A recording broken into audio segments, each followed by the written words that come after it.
I'm super excited for this lesson, and not just because it takes place in this majestic throne room, but also because these immune cells are stone cold killers. And I don't know why I'm beating around the bush here. It says the name of the cell type right at the top of your video. We're talking about cytotoxic or killer T cells, which we'll symbolize with this killer knight. You've probably seen this knight before. If you've watched any of our other lessons, that 8-shaped serpent armor should look very familiar. But just as a reminder, that 8 is there because cytotoxic T cells express the cell surface protein CD8, or they're CD8 positive. So let's explore the role of the cytotoxic T cell within the immune system. And to do that, we'll bring back our viral baker, who's trying to bring his virus-laden pie straight into the heart of the castle. His virus cake has taken complete control of him, just like how viruses hijack host cell machinery in order to replicate. But what's worse is he could keep spreading this virus if other cells eat their own piece of the pie. Thankfully, one of the most important functions of cytotoxic T cells is to kill virus-infected cells in order to stop this widespread chaos. Cytotoxic T cells also kill malignant tumor cells, so we've got this giant malignant crab here to remind you of those cells.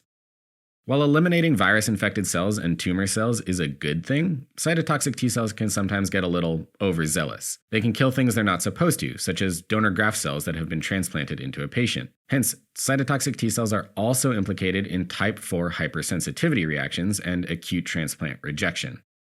Alright, now that we know that cytotoxic T cells are killing machines, let's discuss how they go about doing their killing. Unlike the natural killer cells, which are part of the innate immune system and attack cells non-specifically, cytotoxic T cells are part of the adaptive immune system. But more importantly here, they're highly specific in the way they target cells. There are 2 ways that cytotoxic T cells can induce apoptosis, or programmed cell death. First, just like the NK cells, the cytotoxic T cells release cytotoxic granules, such as perforin, which form pores in the cell membrane of the infected cell. Our symbol for perforin is a ninja star, because all the pointy little tips on that star make all kinds of tiny little holes in the bad guys, or cell membranes. Those pores also allow granzyme B to enter the cell and trigger an intracellular signaling cascade, which results in apoptosis. Granzyme B isn't super important, but we put little B's on the tips of the star to help you remember it. The second way to induce apoptosis is when the Fas ligand on the cytotoxic T cell interacts with the death receptor Fas on the target cell. And to illustrate this, we added Fas fasteners to our virus pie. The 8 killer knight is shooting their Fas ligand hook onto that fastener to pull the pie to the ground and destroy it. It's important to note that mutations involving Fas or the Fas ligand cause a buildup of autoreactive T cells, which can lead to autoimmune disease. Okay, so for the last part of this sketch, we're going to explain how cytotoxic T cells get activated. First, the cytotoxic T cell will travel through the body until it encounters an infected cell. But how does it know a cell is infected? This is where those handy-dandy MHC molecules come in, and in this case, specifically MHC class 1. As you may remember, MHC class 1 molecules are found on the surface of all nucleated cells, including antigen-presenting cells, as well as platelets. We've depicted the MHC class 1 molecules with our recurring MHC1 badge on the baker. Remember, it's the badge everyone in town has to wear in order to get in without looking too suspicious. So what happens is the T cell receptor, denoted by the knight's sword, binds to the antigen that is presented by the MHC class 1 molecule.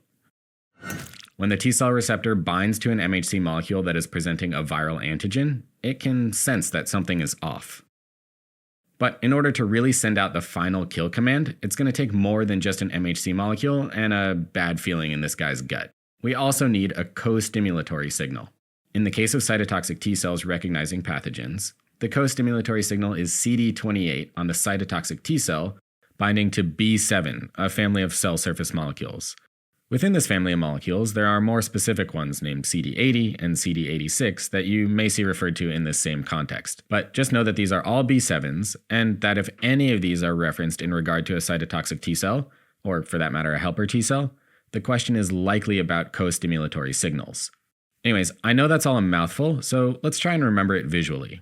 We've got this 28 on the knight's glove to represent CD28 on cytotoxic T cells.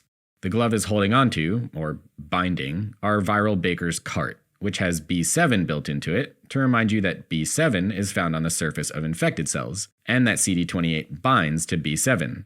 And to help you remember that CD80 is a type of B7 molecule, there's an 80th birthday cake on the B7 cart. Phew, we did it.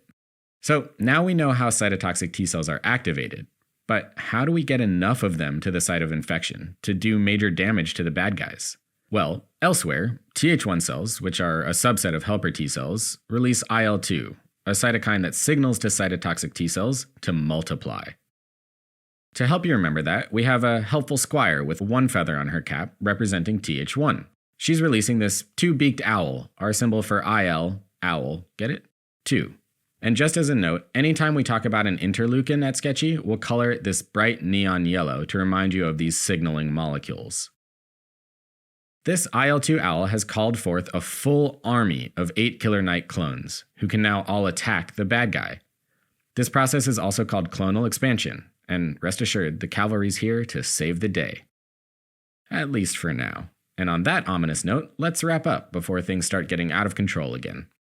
Cytotoxic T cells are CD8 positive T cells that kill virus-infected cells, tumor cells, and are implicated in destroying donor graft cells. They destroy cells by releasing cytotoxic granules, like perforin or granzyme, to lyse cells, or induce apoptosis through the FAS pathway. Cytotoxic T cells are activated by binding to antigen presented on the MHC class I molecules of infected cells, followed by co-stimulatory binding of CD28 with B7.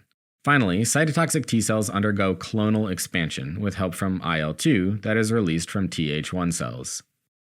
And alright, that's it. Wait, why am I so hungry for cake right now?